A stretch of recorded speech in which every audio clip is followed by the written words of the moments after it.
नमस्कार दोस्तों, स्वागत है आपका आपके अपने YouTube चैनल जीएस जीनियस में। जैसा कि आप स्क्रीन पर देख रहे हैं, joint committee report on Waqf bill tabled in Lok Sabha. आप जानते हैं कि जो मोदी सरकार जी का जो वक्फ में संशोधन का प्लान है, वो जब प्रस्तुत किया गया था लोकसभा में तो वो पास नहीं हो सका था। उसके बाद सरकार ने इस पर एक संयुक्त संसदीय समिति बनाई थी, जिसमें सभी पार्टी के लोग का रिप्रेजेंटेशन था। लोकसभा के भी सांसद थे, राज्यसभा के भी सांसद थे और विपक्ष के भी थे और सत्ता पक्ष के भी सांसद इसमें शामिल किए गए थे। इसका उद्देश्य क्या था कि जो अलग अलग स्टेक होल्डर्स हैं उन सभी से आपत्तियों को लेना और अगर वो आपत्तियां स्वीकार करने लायक हो तो उनको जो है स्वीकार करके उसमें ड्राफ्ट में डालना। ये इस संयुक्त संसदीय समिति का काम था। तो हाल ही में जो वक्फ बिल का जो ये संसदीय समिति की रिपोर्ट थी, उसको लोकसभा में प्रस्तुत किया गया है। प्रस्तुत करने के बाद आप समझ सकते हैं कि जोरदार हंगामा हुआ होगा, जैसा कि संसद में अक्सर लोकसभा में होता ही रहता है। आप कहेंगे उसमें नया क्या है, हंगामा तो वहां तो हंगामे वाले लोग ही बैठते हैं। तो उस पर जोरदार हंगामा हुआ, क्या मैटर निकल के आया, क्या निष्कर्ष निकला, इस सभी चीजों को इस वीडियो में हम देखेंगे।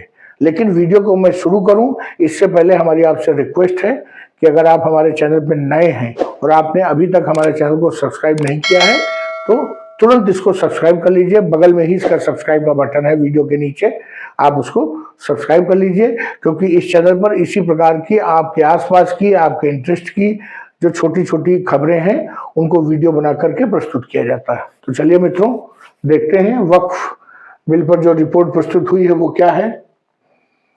जो ये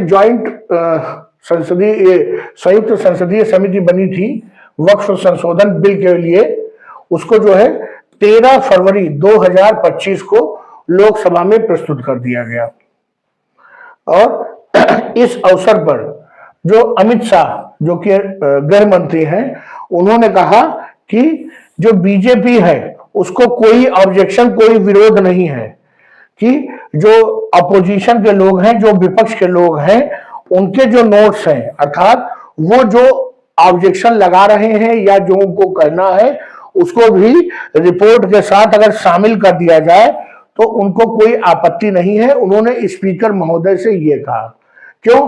क्योंकि विपक्ष के लोगों का कहना था कि जो सत्ता पक्ष के लोगों ने जो ऑब्जेक्शन लगाए वो अधिकांश ऑब्जेक्शन स्वीकार कर लिए गए और रिपोर्ट में डाल दिए गए, लेकिन जो विपक्ष के लोगों ने आरोप जो भी वो चाहते थे कि जो ड्राफ्ट बना है इसमें संशोधन किया जाए, उन चीजों को स्वीकार ही नहीं किया गया और रिपोर्ट में लिखा भी नहीं गया।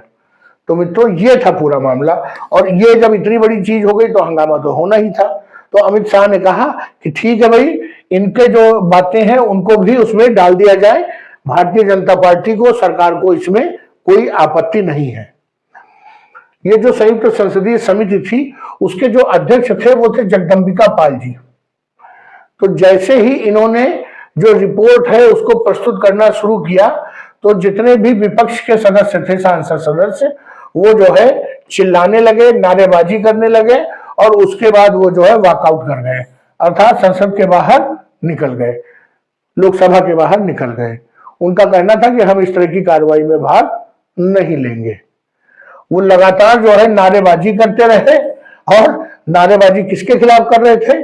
जो ये वक्फ संशोधन विधेयक आया था इसके खिलाफ, भारतीय जनता पार्टी के खिलाफ, और जो जगदम्बिका पाल हैं इनके खिलाफ भी बहुत गंदी गंदी जो है नारे लगा रहे थे ये विपक्ष के लोग।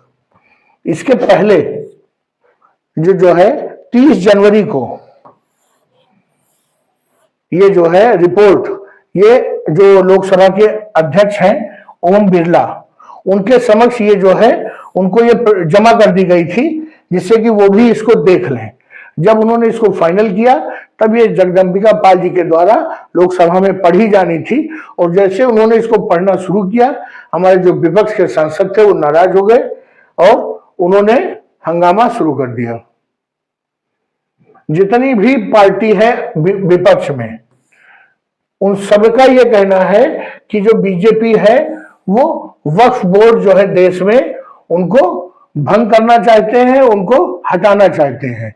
और ये जो है संविधान के खिलाफ है, संविधान के खिलाफ है और देश में अल्पसंख्यकों के खिलाफ है। आप समझ सकते हैं कि जो विपक्ष की पार्टियां हैं उनको ना तो संविधान की चिंता है, ना तो अल्पसंख्यकों की चिंता है। उनको केवल एक बात की चिंता है कि जो उनकी जमीन खोती चली जा रही है और उनके वोट कम होते चले जा रहे हैं, उनको बस उनकी चिंता है कि कहीं से कुछ लोग हमको अच्छा मान करके वोट देना शुरू कर दें।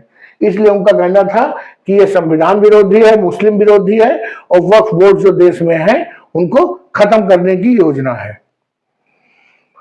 जो ये संयुक्त संसदीय समिति की जो बैठक हुई थी और इसके बाद इसकी जो अमेंडमेंट बिल था, इसको जब स्वीकार किया गया रिपोर्ट को, तो 15-11 के जो है वोट का विभाजन हुआ था। अर्थात जो 15 लोग थे वो ये जो रिपोर्ट थी इसके समर्थन में थे, 11 लोग जो है इसके विरोध में थे। आप समझ सकते हैं कि 15 लोग वो रहे होंगे जो सरकार में हैं और 11 लोग वो हैं जो विपक्ष में थे।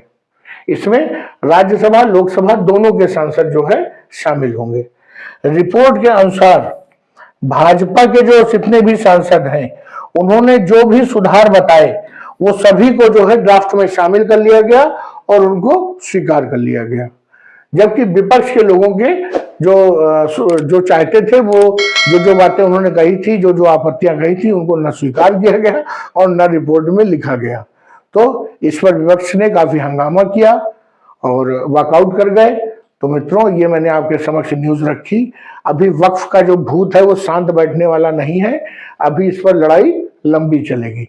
तो चलिए मित्रों, वीडियो को यहीं समाप्त करता हूं।